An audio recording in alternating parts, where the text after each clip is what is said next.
Alors l'impact sur ma vie de femme, de professionnelle, d'épouse, de maman a été très puissant. Le premier impact, ça a été vraiment un processus de conscience. C'est-à-dire j'ai pris conscience que j'étais pas une personne monolithique, mais que en moi j'avais une multitude de personnages, de voix, de parties.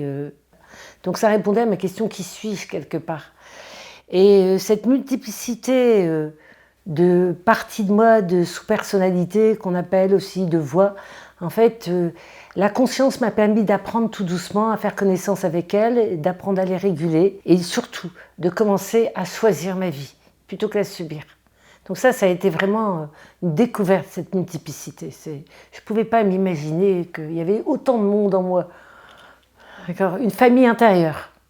Et donc, ça m'a permis de mettre, deuxième étape, de me mettre vraiment en intériorité, c'est-à-dire en contact avec moi-même, en lien avec moi, et de sortir quelque part de l'emprise de mes conditionnements familiaux, collectifs, être une bonne mère, être une bonne fille, voilà, être une bonne professionnelle, être une bonne épouse, être une bonne maman. Et donc j'ai pris conscience que je vivais toujours à l'extérieur, d'accord.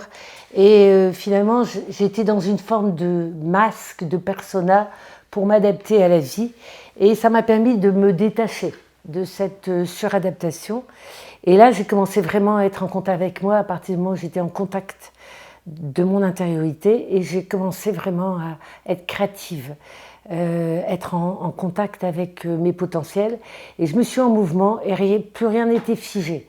J'étais beaucoup moins figée même dans mon corps. Et j'ai quitté une forme d'attentisme, de victimisation qui est propre à notre société aujourd'hui, hein, et d'insatisfaction. Et je me suis mise en mouvement.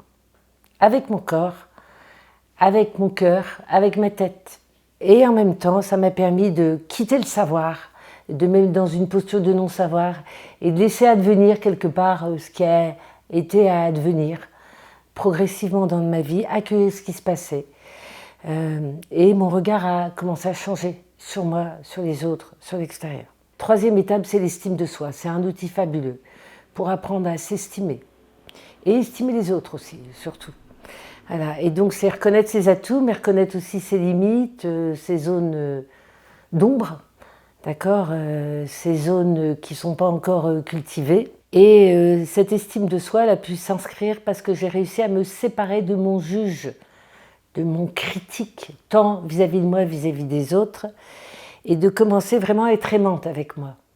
C'est fondamental d'apprendre à s'aimer tel qu'on est, sans vouloir se changer, et aimer les autres. Et donc j'ai pris conscience que finalement, tout ce que j'aimais pas chez les autres, c'est des choses que j'aimais pas en moi. Et ça m'a permis vraiment d'apaiser ce juge, ce critique et de commencer à m'aimer surtout.